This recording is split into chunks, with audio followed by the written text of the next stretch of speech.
আমার অভিযোগ একটাই, আমি এবছর নতুন আশাকর্মীর জন্য সিলেকশন হয়েছিল বাইরি বোলপুর পার্শ্ব অঞ্চলের, সেখানে আমাকে সিলেক্ট করা হয়েছিল এবং সিলেক্ট করার পরে আমাকে জয়েন্ট লেটার দিয়ে আমার সমস্ত ডকুমেন্টস নিয়ে ওরা সাবমিট করে আমাকে একটা জয়েন্ট লেটার দিয়েছিল, মানে যেটাকে বলে এঙ্গেজমেন্ট লেটার। সেটা পাওয়ার পরে কি হয়েছে, সম্ভবত অপর যে ক্যান্ডিডেট ছিল সে সম্ভবত অবজেকশন জানিয়েছে, বা সেই অবজেকশনের ক্ষেত্রে আমাকে হোল্ড করে দেওয়া হয়েছে। ইভেন আমাকে ট্রেনিং পর্যন্ত ডাকেনি, ট্রেনিংটা শুরু হয়ে গেছে অলরেডি। বাট আমার বক্তব্য একটাই যে আমাকে যে জয়েন্ট লেটারটা দেওয়া হলো, তাহলে আমার কি পরিস্থিতি হবে? আমি এই নিয়ে এসডিওতে গেছি, বিডিওতেও গেছি, বিডিও ম্যামের সঙ্গেও আমি কথা বলে এসেছি, আবার বিএমও অফিসেও আমি গেছি, সেখানেও আমাকে কোনো কিছু বলছে না।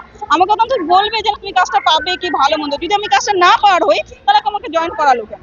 আমার বক্তব্য সরকারের কাছে একটাই, তাহলে আমি এখন কি করব?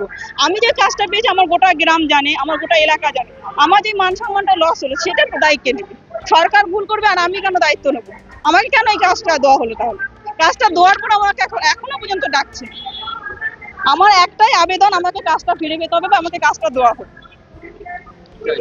আমি কাজটা চাই, আমি কাজটা করতে চাই পরিষ্কার। আমি এখন হ্যাঁ 100বার আমার কাছে সমস্ত ডকুমেন্টস রয়েছে। ওরা যে আমাকে ইন্টারভিউর জন্য ডেকেছিল সেই কাগজটাও আমার কাছে রয়েছে, ইভেন আমাকে যে লেটারটা দেওয়া হয়েছে সেটাও আমার রয়েছে। আমার বড় শিমুলিয়া সেন্টার, বাইরি পাশার বড় শিমুলিয়া সেন্টার, ওটা বোলপুর থানার আন্ডারেই পড়ছে। আমি আজকে ডিএম স্যারের সঙ্গে দেখা করতে এসেছিলাম, বাট দেখা করা হলো না। আমি এখানে একটা দরখাস্ত লিখে অবজেকশনটা জানিয়ে গেলাম, আমার আবেদনটা আমি জানিয়ে গেলাম, আমি কাজটা ফিরে পেতে চাই। বা আমাকে কাজটা ফিরে পাওয়া কেন? আমি তো কাজটা পাওয়ার কাজ, সেখানে আমাকে দিয়েছে, তারপরেও আমাকে ডাকছিল।